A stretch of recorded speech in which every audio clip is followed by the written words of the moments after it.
I don't think there's a misunderstanding. Alangan man buong Senado, including the leadership, hindi ka naintindihan.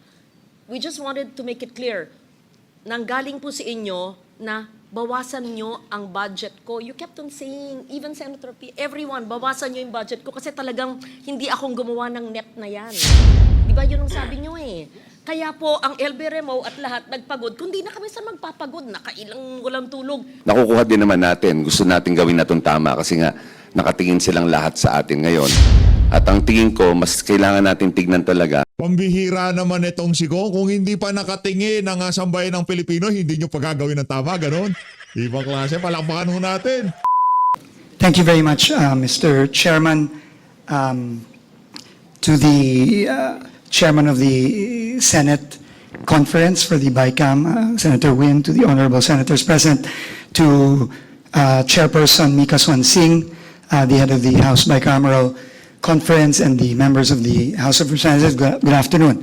I will be very brief, just a few slides po to present. But before that, I think it's very important po for me to make it very, very clear why we are all here discussing this very, very important and quite frankly unprecedented reform measure that the President initiated this year, which is the reduction of the construction materials price data, which has never been done at this level and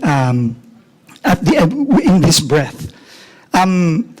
Ang Pangulo po mismo ang nag-instruct sa akin na ibaba ang presyo ng simento, ng bakal, ng asfalto, ng graba, ng buhangin, at iba pang mga materyales na ginagamit sa pagpapagawa ng ating mga kalye, mga tulay, mga classroom, at iba pa. Hindi pa po ito ginagawa in the past. No, dati po, nagbababa lang ng budget by 10%, pero yung level of detail po na ginawa ng administrasyon ni Pangulong Bongbong Marcos ay ngayon pa lang po nagawa ito. Importante po ito dahil nung kanyang SONA, ang Pangulo po mismo ang bumulgar sa isa sa mga pinakamalaki o siguro pinakamalaking corruption scandal sa history ng bansa. At sabi niya, enough is enough, kailangan reformahin na natin ang DPWH. Vince, nakikinig lang ako dito sa gilid ha. Baka akala ng mga kasama natin dito sa PH Update, di natin pinakikinggan sinasabi nitong unggoy na to. Ulitin lang ho natin, nagpapantig ho kasi yung tenga natin pagka naririnig nating sinasabi nitong mga unggoy na to, na itong si Marcos Jr. Ajik, base dito kay Amy Marcos, siya ang nagbulgar nitong mga kabalbalan na to. Hindi ho totoo yan. Si dating Pangulong Rodrigo Duterte at ang mga Duterte supporters at ang mga kababayan nating naapektuhan sa mga nakalipas na panahon ang nagbulgar dyan sa pagnanakaw na nangyari na yan dyan sa mga maanumalyang flood control project. Guess what, Vince Dizon? Alam mo sino tinuturong mastermind? Yung sinasabi mong nagbulgar. Kasama ho sa script nila yan, dapat lagi nilang sinasabi na nagbulgar sa pinakamalaking korupsyon na nangyari sa kasaysayan ng Pilipinas. Anyway, Vince, tuloy mo lang yung mga kabalbalan mo na yan. Wala na rin namang naniniwala sa inyo. Tuloy. And this is a testament to the President's vision of making the DPWH more transparent and removing all forms of corruption, beginning with the overpriced materials. So, tama po ang Senado at ang Kongreso. Sinabi ko po paulit-ulit na dahil sa utos ng Pangulo, binaba po namin ang presyo ng iba't ibang materyales sa pagpapagawa ng ating mga iba't ibang proyekto sa DPWH. Tama din po na nung pong public hearing, ito mismo ay inanunsyo ko at inimplement na po namin with a special issuance that was issued 2 months ago. At ito ay sa kasulukuyang ini-implement na nga po din po namin, hindi lang para sa mga proyekto for the 2026 budget, kundi pati sa mga proyekto ngayong 2025 na hindi pa napoprocure. Ito nga po ang naging suggestion mismo ni Senator Lauren Gagardo ng public hearing at tama po siya doon. At yun po ay ginagawa na rin po namin. Ngayon po, ipapaliwanag ko lang po sa Senado at sa Kongreso kung ano ang proseso para gawin ito ng tama. Yun lang naman po. No? At bago po ako magsimula, gusto ko lang po sigurong i-correct yung mga iba't ibang mga balita na naririnig natin. Unang-una, hindi po totoo na ibinabalik na po ng DPWH yung dating presyo. Hindi po totoo yun. Nakita ko po yun sa social media kahapon, pagkatapos namin ilabas ang statement, narinig ko din po ngayon. Hindi po totoo yun. Ang presyo po na ibinibana natin ay hindi ibabalik sa lumang mas mataas na presyo. At sa tingin ko po, dahil sa reforma ng Pangulo, hindi na ito imababalik in the future. Dahil sino pa pong presidente o DPWH secretary ang pwedeng magbalik nito na ngayon na naibaba na natin sa tamang presyo. Yun po ang unang-una. Ikalawa po, wala pong ibang project na ipinapabalik ang DPWH. Wala po. Whether flood control project or kahit anong project, wala po tayong laman, wala pong laman yung ating kasulatan kay Senator Win Gatchalian at sa House contingent na nagsasabi na pinapabalik po natin ang iba't ibang mga proyekto. Wala po tayong pinapabalik na kahit anong bagong proyektong tinanggal na. Whether yan ay flood control, tulay, kaile, multipurpose building. Wala po tayong pinapabalik. Ang hinihingi lang po natin is yung pong binawas na 45 billion approximately. Next slide, please. Sorry. Sorry. Wala pa ba yung slide? Ibalik po ulit para po ma-implement po ito ng tama. Kasi while it is true that the President told me and instructed me to bring down the prices of materials in order to eliminate overpricing, he also is very conscious of our desperate need to ramp up our infrastructure spending and our infrastructure implementation. We all know that in the past quarter, the economy only grew by 4%. And this is largely because of the cut in public expenditure, especially in infrastructure. And the President does not want that to happen. Our fear is, and I will show later some examples, that the cut made using our adjustment factors, as Sen Win correctly pointed out, across the board, across roughly 10,000 projects in the General Appropriations Bill, may result inevitably in projects that will end up being unimplementable because of the way that they were applied to the various projects. And I will show that in a few slides. So ito lang po ang aming hinihiling.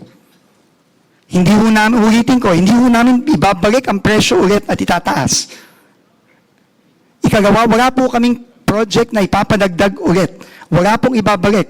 Wala pong duplicate project na tinanggal na ibabalik. Wala pong flood control project na ibabalik. Klaro po yan. And if I just may go to our statement and how DPWH, according to the engineers I have with me, there are, I think, 4 of them here. Many of them have been in DPWH for decades already. Ang proseso po is kapag binago ang cost ng materyales, kailangan pong gawin ng DPWH, iisa-isahin ang lahat ng proyekto. Dahil ang bawat proyekto po, iba-iba yan. Merong mas maraming simento ang gagamitin, merong mas maraming bakal ang gagamitin, may mas maraming graba ang gagamitin. Depende po yan dun sa program of work. At bawat proyekto po ay iba-iba ang program of work. Kaya po yung mga presyong ibinaba, kailangan po yan i-apply sa program of work ng iba't ibang proyekto, roughly totaling 10,000 projects. Pagkatapos po baguhin ng POW, ang pagbabago ngayon dun sa presyo ay i-reflect na sa bagong approved budget of contract, yung ABC. Kapag po nabawas na yon, bababa po ang ABC. Depende sa laki ng binaba ng presyo, depende kung saan. Tama po si Congressman Alvarez na depende sa lugar, depende. Depende ang presyo ng simento, ng aggregate, ng graba, ng buhangin, ng asfalto, depende sa lugar. So kailangan po yan iisa-isahin. At kapag po nababa na yung ABC, yung approved budget of contract, ito na po ang magiging bagong budget. At ito na po ang ipapublish ngayon para ipabid at iprocure ng DPWH. Yan po ang proseso. So ito lang po ang gusto namin ipaliwanag. Ngayon po, gusto ko pong magpakita ng mga example ng mga proyekto nandun sa isa sa mga 10,000 proyektong naapektuhan ng pagbaba ng Senate dun sa mga project costs. At dito po makikita natin na hindi po talaga nating pwedeng ibaba na lang ng basta-basta across the board. No? And next slide, please. These are projects, for example, for asphalting in Region 4B and Region 7. In the GAB, in the House version, the budget was 41 million pesos. In the third reading Senate version, it was cut to 12.9, roughly 13 million pesos. Roughly by 68%. And I understand, naintindihan ko po kung saan nanggaling yung 68%. Dahil po para sa asfalto at sa Region 4B, yun pong pinadala nating adjustment factor sa Senate Finance Committee ay 68%. So, ang ginawa po ng Senate is yung pong budget ay kinat ng 68%. No? So, naiintindihan ko po yun. Pero kung gagawin po natin yung paraan na ang ikakat lang ay yung materyales. Remember po, ang materyales ay parte lang po ng cost ng isang project. Materyales, labor, equipment, at syempre kailangan din po ng contractor's profit, no, which is roughly about 8 to 10%. So, if we apply po yung 68% sa materials only, ang kalalabasan po ay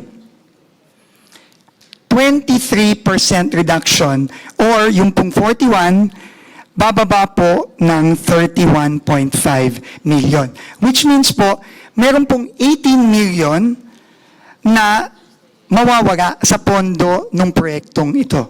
At dahil dun po, mahirap na pong i-implement yung proyektong yon. So, on the other hand, meron din naman po na proyekto na baliktad naman. Asphalt overlay din po ito sa Region 7. Ang original price po ay 25.54. Pero dahil nga po ang average factor sa Region 7 ay minus 3% lang, ang cut lang po ng Senate ay from 25 to 2.4 million, roughly 1 million lang po ang naging cut ng Senate. But if we apply the factor for that specific project given the program of work, it is actually higher. It is not 3%, but is actually minus 37%. So meron pong additional savings doon. No? If I can go further, no? This is for asphalt overlay. Concrete road construction. Ganun din po, no? Sa Region 2 naman. 90 million po. Ang reduction po was 15% because that was the adjustment factor for Region 2 for cement, etc. Ang naging cut po ng Senate was from 90 million to 76.5 million, a reduction of 15%. But again, if we follow the process and only reduce in the price of materials, the cut is only 6%. So, although ito po hindi masyadong mataas, pero meron din pong impacto sa implementability ng proyekto. But at the same time, sa Region 4B naman, dahil 4% lang po yung yung aming adjustment factor for 4B in general. And 4B po is very special, no? Kasi kahit isang region po yan, iba-iba pong isla yan. Iba-iba po ang sitwasyon sa Palawan, sa Mindoro, sa Romblon, sa Marinduque. Iba-iba po yan. No? Kaya mahirap pong mag-cut lang based sa adjustment factor for that region. So if we apply the adjustment factor in prices, actually, mas malaki po dapat yung cut. Instead of just 4%, it is actually 17%. So may additional savings po na 7 million. So, Mr. Chairman, Madam Chair, yun lang naman po ang gusto naming ipaliwanag. Kaya po kami naniniwala sa DPWH na dapat po ang eksekutibo na ang mag-apply ng mga pagbabago sa presyo. Dahil po yung proseso na ginagawa ng DPWH ay nandyan na. May proseso po tayo para i-apply yung mga reduction. At ito po, mamiminimize natin yung risk na magiging unimplementable or inviable yung proyekto. Pero po, ito po, panghuli ko na lang pong sasabihin ito. Naiintindihan ko po at naiintindihan din po ng Pangulo yung pag-aalinlangan. DPWH has practically zero trust sa ating mga kababayan.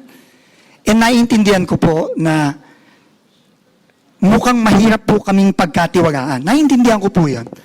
No, na baka pag yan ibinalik sa versions ng HGAB at sasabihin, kami na lang ang gagawa ng pagbaba. Naiintindihan ko po na hindi kami pagkakatiwalaan na gagawin namin ito. Kaya po, naglabas po ako mismo ng department order, which again has never been done, mandating all regional directors, all district engineers to implement this strictly. At kung hindi po ito i-implement, we will not authorize the procurement of these projects. And if they do not implement it, yan po ay may kaakibat na mga penalty, both administrative and possibly even criminal. Ginagay po namin yan and we have given copies of the department order I signed to the members of the Bicameral Conference Committee. Yun po ang gagawin namin. Alam ko po, mahirap po kaming pagkatiwalaan. Pero yun po ang hinihiling namin sa inyo ngayon. And obviously, with... Alam mo naman pala, ikaw talaga, Vince. Oo, mahirap talaga kayong pagkatiwalaan. Pambihira naman. Alam mo naman pala. Ano pang ginagawa mo dyan? Sobrang kakapalan na ng mukha yan. Ano ba nangyari? Nauna na ba SOP? Kaya kailangan ngayon, nandiyan ka, nagkukumahog para ika nga ma-negotiate ang budget? Ano, napag-usapan na? Meron na bang usapan dyan? Meron na ba nakapagbigay ng SOP? Kaya ganyan ho kayo dyan sa DPWH? Nako, Vince Dizon ha? Binabantayan ho kayo ng sambahin ng Pilipino. Yung pagmamani-over ang ginagawa ho nila yan, pustahan tayo sa 2026. Meron na namang problema DPWH. Sigurado ho yan mga kababayan. Abangan nyo lang. O, tuloy ho natin. Congress's oversight function, anytime po, pwede nyo po kaming i-check kung ito po talaga ay ginagawa namin. Lalong-lalo na po, nag-launch na po ng ating Pangulo ang transparency portal ng DPWH. Meron po doon live streaming ng lahat ng mga bids. Makikita nyo po doon, pag pinablish po, mako-compare nyo po, binababa talaga ng DPWH ang cost ng mga proyektong ito. At kung hindi po namin binaba, patawag nyo po kami. Pero ako po, sinasabi ko po sa inyo, I will not allow it. We will not allow it po. Under the department order, we will not allow it. Yan po talaga, kailangan namin i-aproba bago yan i-publish for bidding. Kahit na po magdagdag tayo ng step sa pagpo-procure ng mga proyektong ito, it's worth it to ensure that these projects are implemented with the right prices that we have already prescribed. So with that po, Mr. Chairman, Madam Chair, honorable members of the Bicameral Conference Committee, uulitin ko po, inutos po ng Pangulo na gawin natin ito. This has never been done before. And we will never renege on the promise of the President and the instructions of the President to reform DPWH. And we will never bring back the prices to where they were before. Dahil nga po, alam naman po nating lahat at alam po ng buong Pilipinas na matagal nang overpriced ang presyo ng DPWH. Maraming salamat po.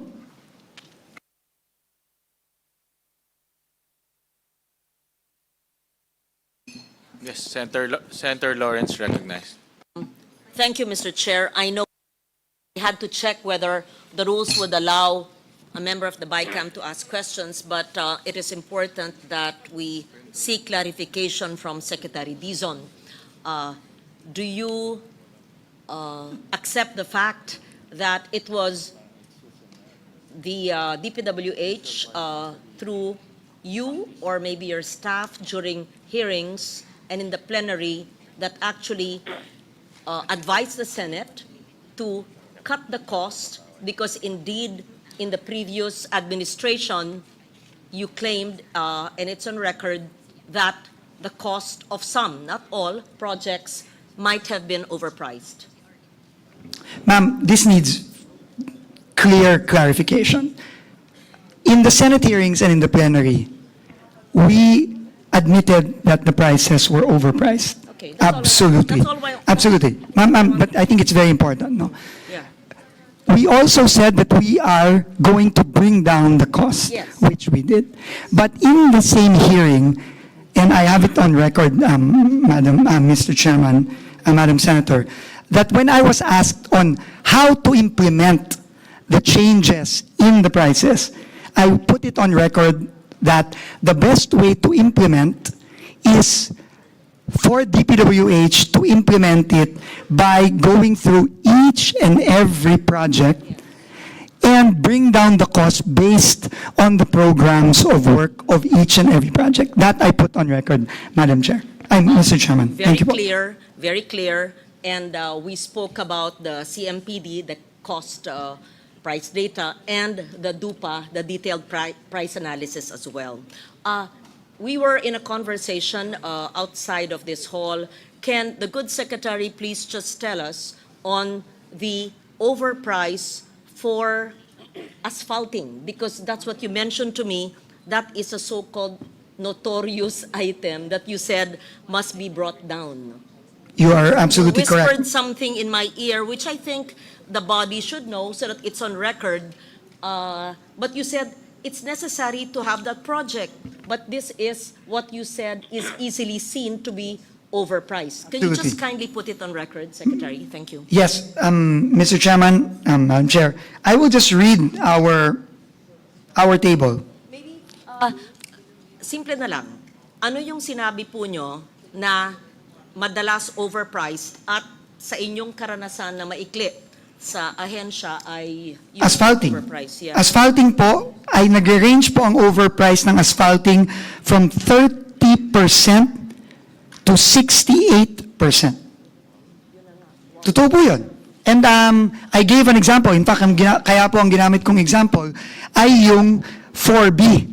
Kasi po sa 4B, on average, overprice po ng up to 68%.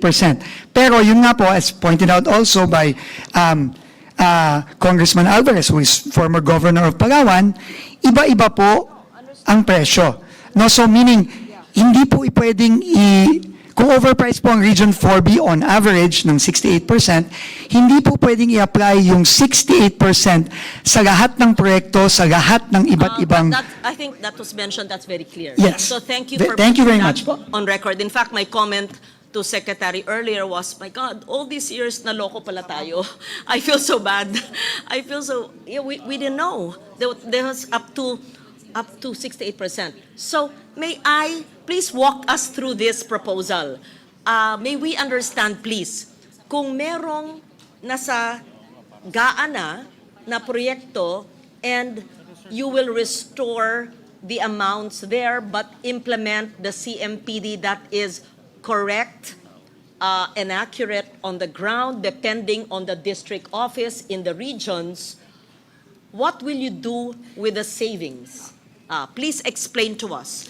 It will encourage, of course, people to save if they can have a longer road. Please walk us through ano po ang mangyari sa matitipid na pera sa proyekto. The rules po and savings are very clear. No, pagka meron pong savings, ito po ay i-declare ng departamento as savings at ito po ay later on, upon approval of the President, pwedeng gamitin to augment projects. No? Klaro po yun. No?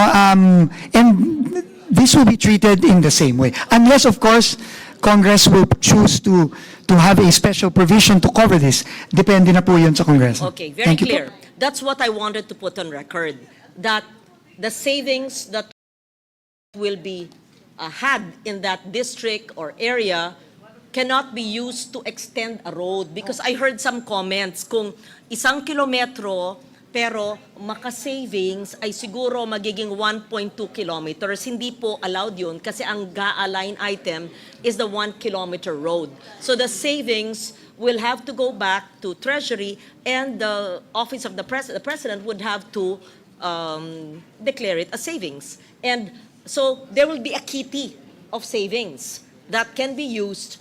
Will the savings per the process that you envision go back to the district as a district project, or will this go back to the national fund and will be used elsewhere? And I ask this for and in behalf of the congressmen and women because, pag savings, di ba?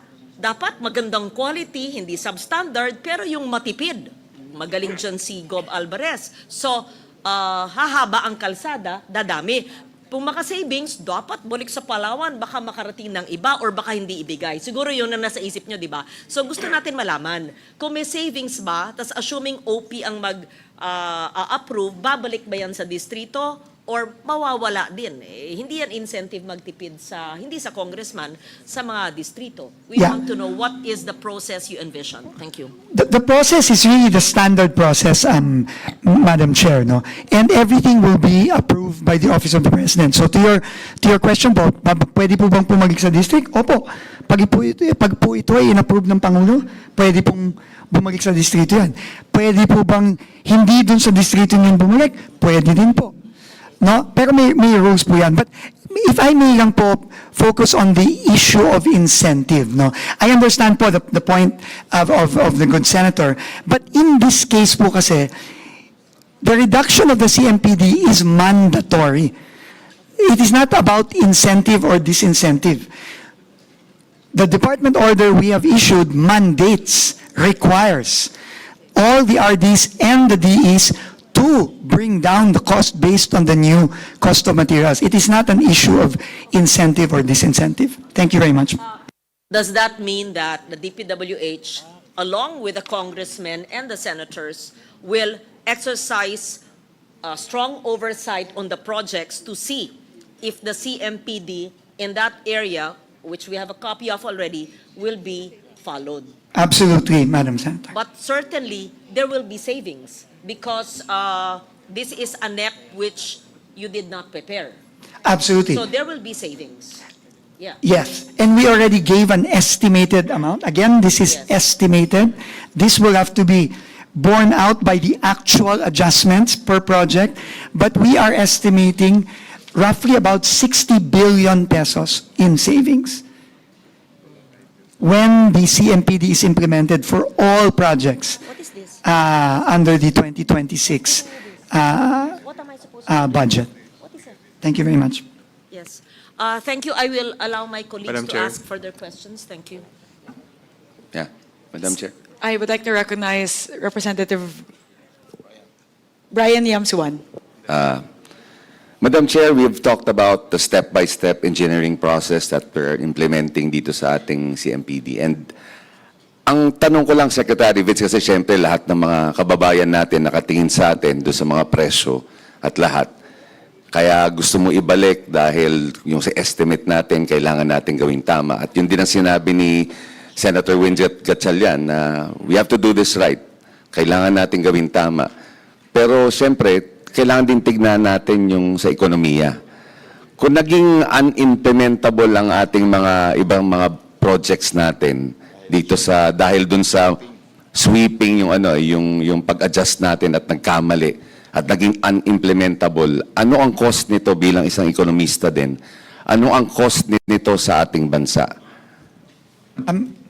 Maraming salamat po. Napakaganda po ng tanong. No? Hindi ko po masasabi right now kung ano ang exact cost. No? Pero pag ang project po ay hindi ma-implement, unang-una po, malaki po ang economic cost niyan. Doon sa komunidad kung saan hindi ma-implement yung proyekto. Unang-una po yun. At ikalawa po, pag ito ay pinagsama-sama natin, in-add natin lahat yan, malaki po ang magiging cost niyan sa ating ekonomiya. Dahil po, pag ang project po ay hindi na-implement, meron pong mga construction worker na hindi magtatrabaho.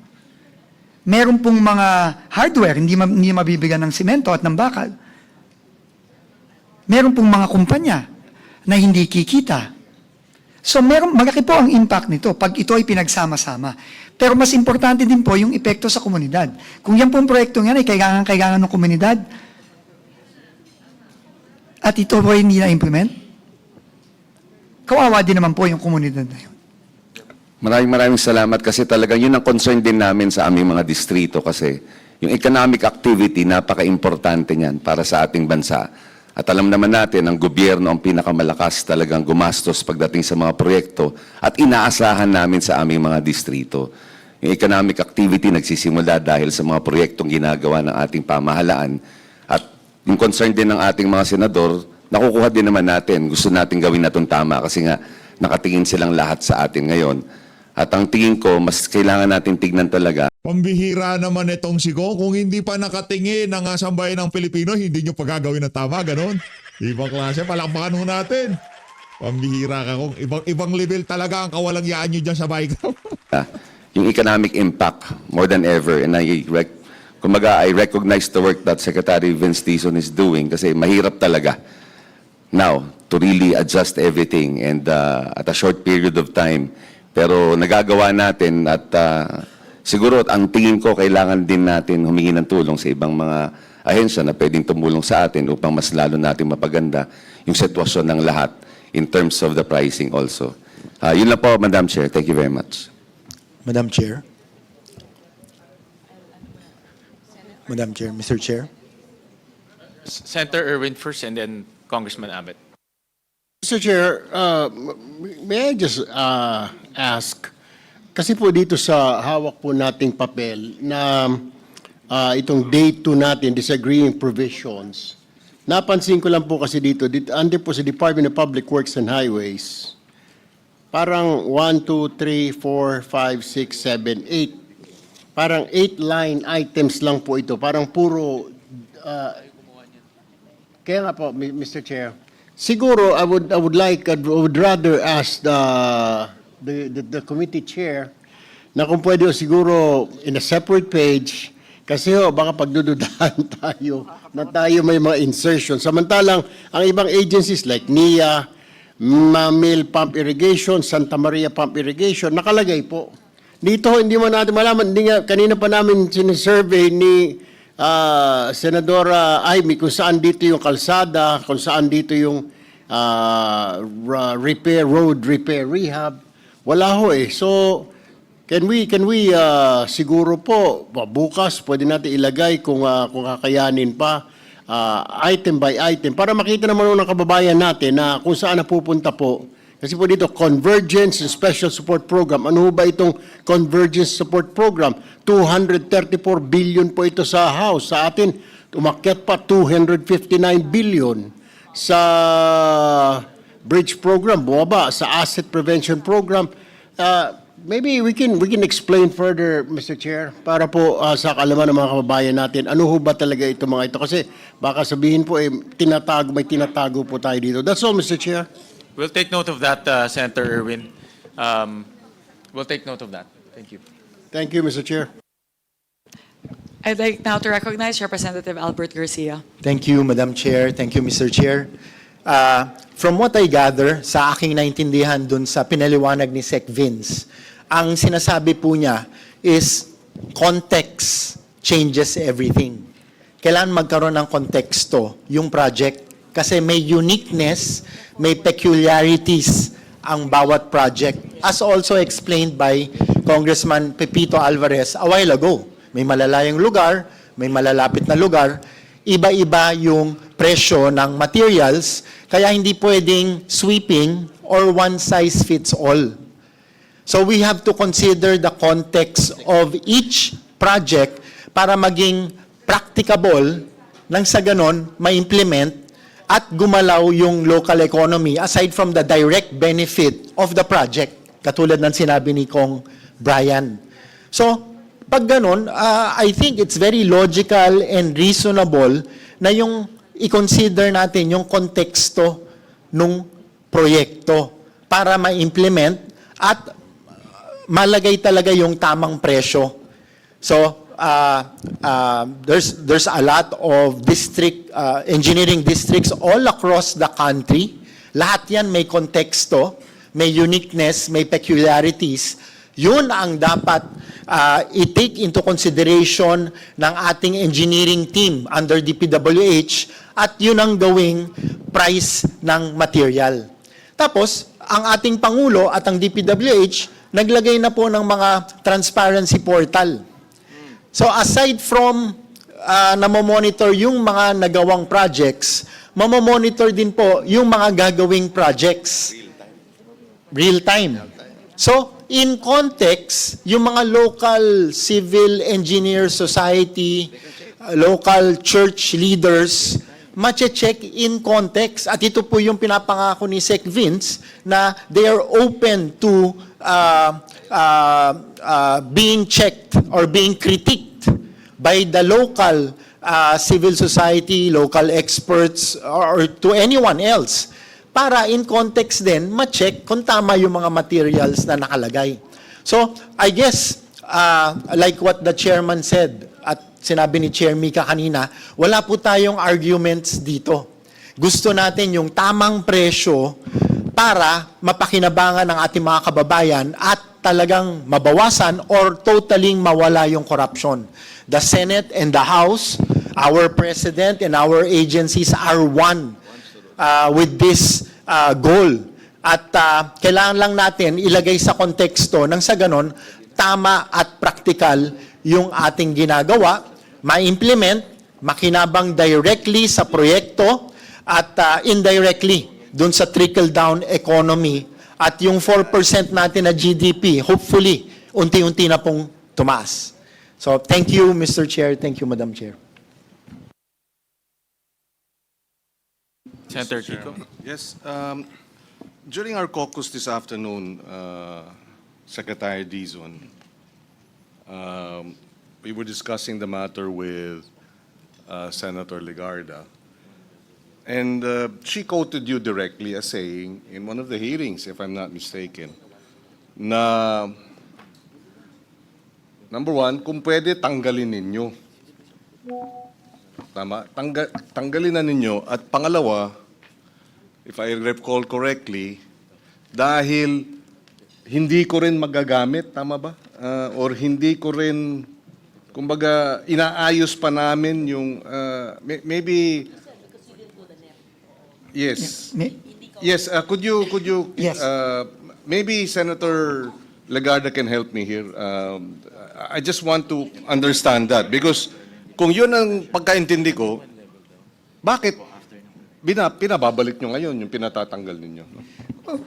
Unang-una po, thank you very much, Mr. Chairman, Senator Pangilinan. Unang-una po, tama po yung sinabi ni Senator Goren. Sinabi ko po talaga, overpriced yung mga budget na yun. At ibababa namin ang presyo. Ginawa na namin yon. Ang pinag-uusapan po natin ngayon talaga is, paano po natin i-apply ang pagbaba ng presyo. Sinabi ko po sa hearing, nung tinanong po ako, pwede na ba natin ibabayan lahat ngayon? Ang sagot ko po, at tinanong ko po, nung time na yun, ako po 2 buwan pa lang ata sa DPWH noon, tinanong ko po yung ating mga undersecretary, assistant secretary, director, tinanong ko, kaya ba nating ibaba na ngayon? Ang sabi po nila, Sir, libo-libo po ang proyekto ng DPWH. Kahit na po ilang buwan, kahit na hindi na tayo matulog, hindi po natin maa-adjust yan ng ganun-ganun lang ngayon. Kailangan po yan, unang-una, ma-finalize muna yung listahan ng mga proyekto sa General Appropriations Act at bago i-procure o ipabid out, dun natin ibababa isa-isa. Yun po ang prosesong sinabi sa akin na dapat gawin. Kaya po ang request ko po nung hearing, sabi ko po, kung pwede po i-retain at kung kinakailangan po, magkaroon po ng special provision para nga po dun sa concern din ni Senator Loren, para masigurado yung matitipid, magagamit ng tama. O, lahat po. So, yun po ang aming posisyon nung public hearing. Pero po, nung nakita nga po namin yung third reading copy ng Senate, nakita nga po namin na ibinaba yung mga proyekto at ginamit yung adjustment factors na binigay po namin kay Senator Win.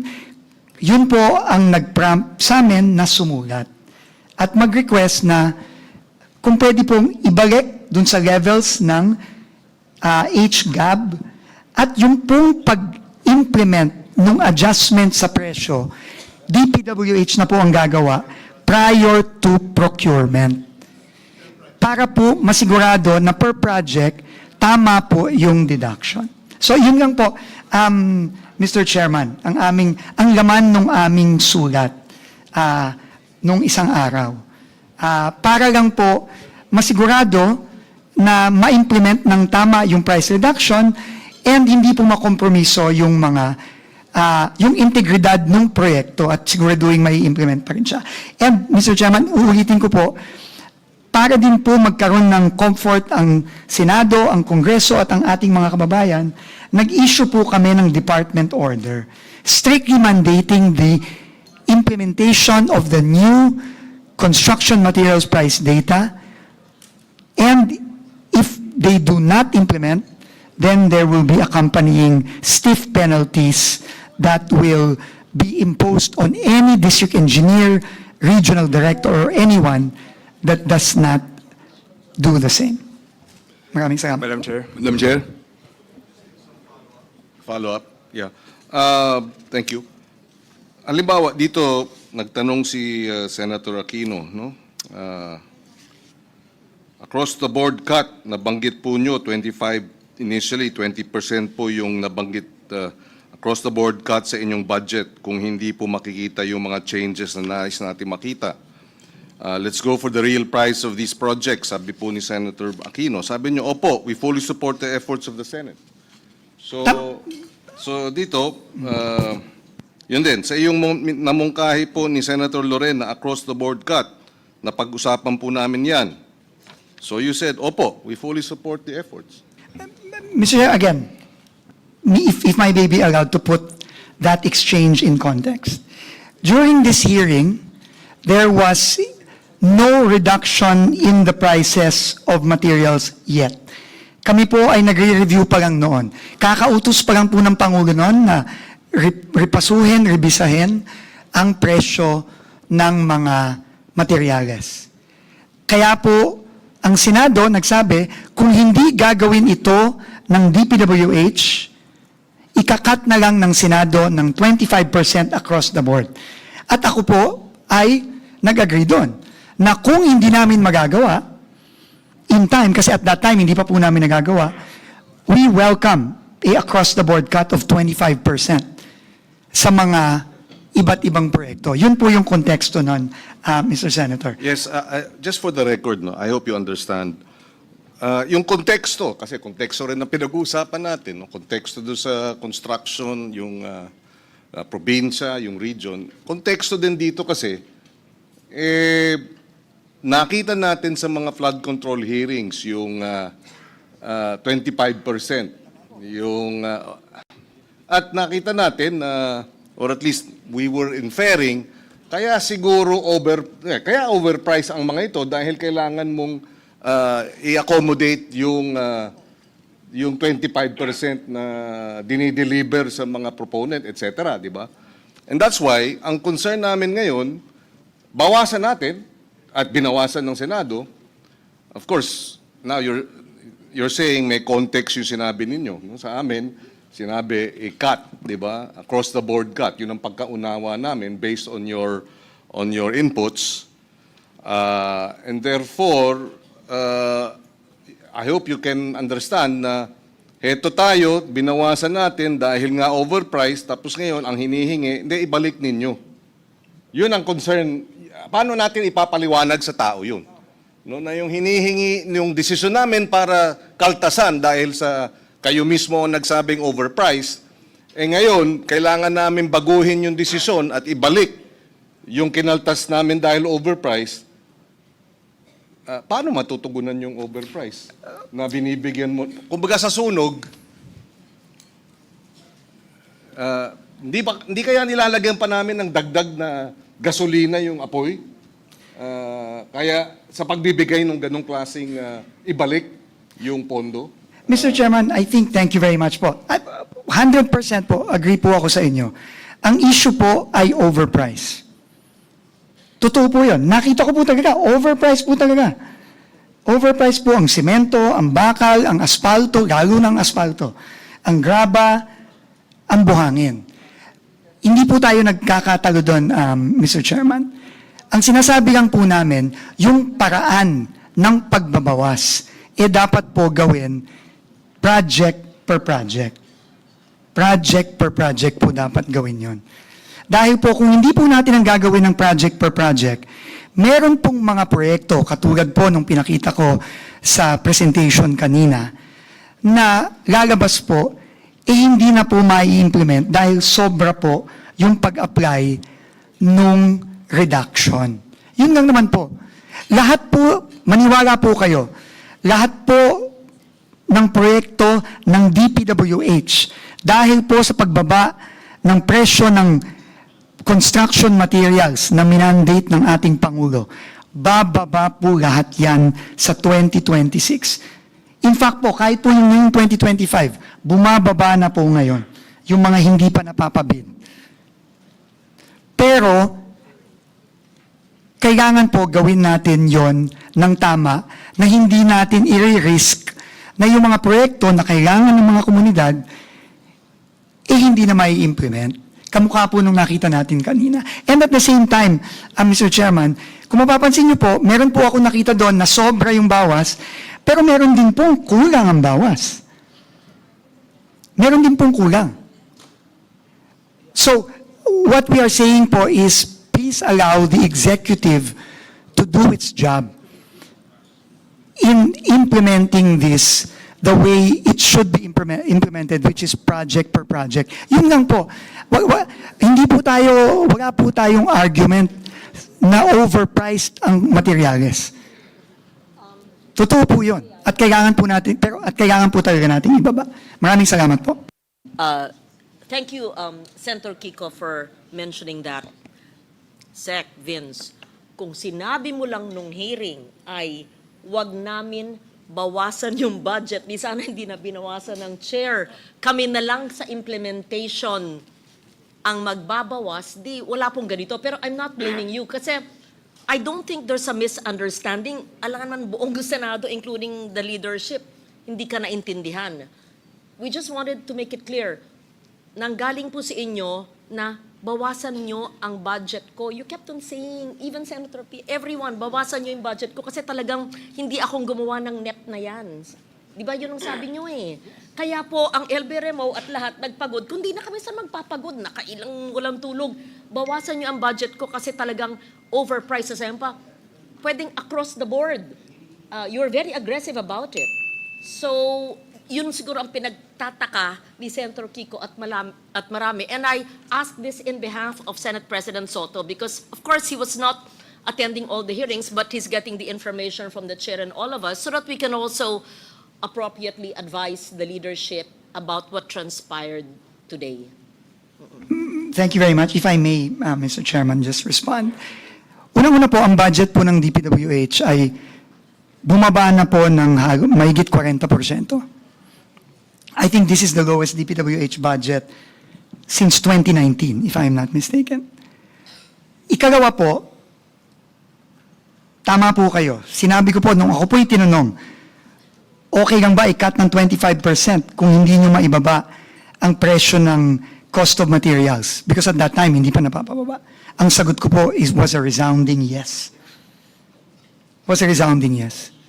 So, pero nga po, nung nakita po namin yung epekto sa ibang mga proyekto, hindi po lahat. Napansin nyo naman po, dun sa iba nga po, Naku, napagtanto ho natin mga kababayan. Malamang sa malamang ang dahilan kung bakit gustong maibalik nitong si Vince Dizon ng budget na yan ng DPWH. I-impeach ho kasi itong si BP Sara sa 2026. Wala ho silang gagamiting pondo para sa mga congressman, para sa mga proponent. Di ba? Malamang sa malamang ho mga kababayan, yan ang dahilan kung bakit anong nangyari? Bakit gustong maibalik yung budget ng DPWH? Nung una, pinakaltas-kaltas mo, ang angas-angas mong yabangan ng mga senador na kaltasan nyo yan, tapyasan nyo yan. Di ba? Hindi naman namin kaya implement yan. Maya-maya gustong maibalik. Ano yan? Lokohan? Oy, Vince, masyado kayo na paghahalata. O, para sa mga proponent, para sa mga pipirma sa impeachment ni BP Sara, o, may pondo na kayo. Tuloy natin. kulang yung bawas eh. Hindi nga po sobra eh. I think it is incumbent upon us also to ensure that the projects listed in the General Appropriations Act, once it is passed, are all implementable.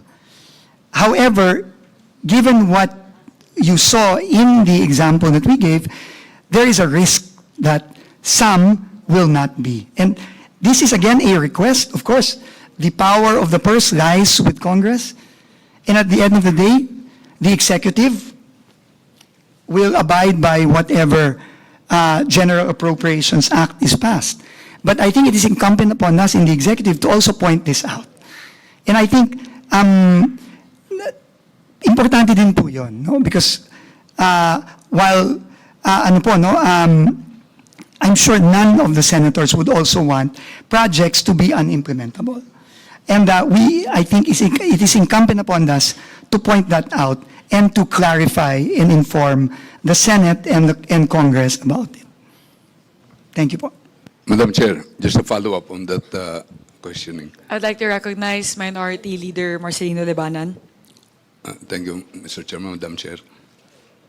Yung statement mo, Secretary, kanina, ay sinabi mo na dahil sa sobrang pag-apply ng deduction, may mga project na hindi may implement. At sa aking pagkaintindi, mga 10,000 line items ito. In terms of percentage, ilan sa tingin mo pag sinubrahan natin ang pag-apply ng deduction, ilang percent ang hindi may implement? Mr. Chair, maganda po yung tanong, pero mahirap pong sagutin.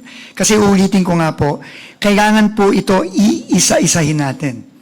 Iisa-isahin natin ang bawat proyekto, yung 10,000 proyekto na yan, para po malaman natin kung ano ang magiging unimplementable at ano ang magiging implementable pa. So, pagpaumanhin nyo na po ako at hindi ko po masasagot ngayon yung yung tanong na yun.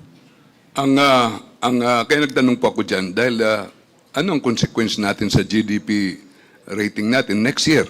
At ano ang magiging consequence dahil sa mga pinakita mong data? Kung sabihin natin 50% hindi mo ma-implement, anong mangyayari sa countryside? Roughly, sa construction business ng public works, umaabot tayo ng 4.5 million workers unofficially na nagtatrabaho. Kung 50% ay hindi natin ma-implement, mayroon tayong mga tao na mawawalan ng trabaho na 2.25 million. Ganito po kalaki ang desisyon na ito. Maliban lang sa mahihirap na umaasa ng trabaho, ang ekonomiya, ang production ng construction materials, maraming maapektuhan. Kaya maganda na yan na napapakinggan po natin si Secretary Vince Dizon dito. Maraming salamat po.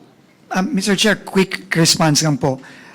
Doon pa lang po sa pagbabawas ng halos 40% sa budget ng DPWH, malaking epekto na po yan sa ekonomiya. Dahil alam niyo naman po, ang ekonomiya natin ay malaki po ang construction sa porsyento na nagpapatakbo ng ekonomiya natin. At napakalaki po nung nawala sa budget ng DPWH. Doon pa lang po, malaki na po ang epekto. At madadagdagan po yun kung merong mga proyektong hindi mai-implement ng tama. So, yun lang po. Again, at the end of the day po, Congress will decide on the budget and the executive will abide by what Congress passes. But I think this is very important po na i-inform po namin ang Bicameral Conference Committee about yung potential epekto nito. Mr. Chairman, Madam Chair. Yeah, go ahead. Yeah. Sorry, we have 2 more in line. I withdraw. Very quickly. Senator Lauren first, I think. No, Okay na? just, Sige. just, Secretary Dizon, I hope you understand, no, na based dun sa hearings and the transcripts are here, inamin mo na overpriced, nagkaroon na exchange, bawasan natin yung taba. Sinabi mo, yes, bawasan natin yung taba dahil nga yung taba na yun yung overpriced patong, may tongpats Pero ngayon, babalik ka sa amin at sasabihin, huwag nyo nang bawasan yung taba. So, naintindihan ko, merong peculiarity or granularity. Iba-iba ang sitwasyon sa bawat lugar. Kaya, hindi natin masasabing across the board. Pero baka naman pwede natin sabihin, okay, hindi at, kumbaga, baka maaring bawasan pa rin natin, siguro mas maliit na halaga, pero bawasan pa rin natin dahil maliwanag may taba So I hope you understand yung logic behind bawasan natin yung taba, may mga overpriced, pero wag yung tanggalan yung budget namin. Medyo mahirap may paliwanag, lalo na kami ay sumunod lamang dun sa panawagan at pakiusap at pagkakaintindi na up to 68% nga ang overprice So, parang we don't want, ayaw namin masabing pikit mata namin ibinalik yung pondo kahit na sinabi sa amin na mayroon talagang overprice dyan. So, paano natin aayusin o ano ang maaring hakbang moving forward? Para ma-address natin yung taba, but at the same time, yung inyong ability to deliver, di ba? Hindi rin hindi naman makokompromiso o ma-undermine. Yun yung ating hinahanap ngayon. Ano ang dapat gawin moving forward to address both issues. Both issues are important. Your issue of being able to deliver and come up with these projects because of the economic implications is valid. But it is also valid na yung mga overpriced kailangan nating tugunan at pagbibigay ng parehong pondo na alam nating tinatanggap na overprice, parang mahirap lununin. Mr. Chairman, again, wala po tayong debate o disagreement dito. Ika-clarify ko lang po. Ang presyo ng mga proyekto sa 2026 budget ay siguradong bababa base sa bagong kostas ng materyales na ipinasa na ng DPWH. Sigurado pong bababa yan. Ang tanong na lang po siguro is, sino ang magbababa? Ang Kongreso po ba? O ang Senado po ba? Or ang ehekutibo po ba? Yun lang po. Ngayon, dun sa tanong po na yon, desisyon po ng Kongreso ito. No, desisyon po ng Kongreso ito. Kung pagkakatiwalaan niyo po kami na kami ibababa, kami ang magbababa base sa pinasa na naming bagong kostas ng materyales at dito sa ginabas naming department order na minamandato ang lahat ng mga district engineer at regional director na siguraduhin magbaba ng presyo, then yun po ang mangyayari. Pero like I said, inaamin ko po, wala pong tiwala ang taong bayan sa DPWH ngayon, kaya naiintindihan ko po yan. Naiintindihan ko po. Kaya siguro po ang masasabi ko na lang po is we leave it to the wisdom of Congress. We leave it to the wisdom of Congress. But I think that is the issue at hand. No?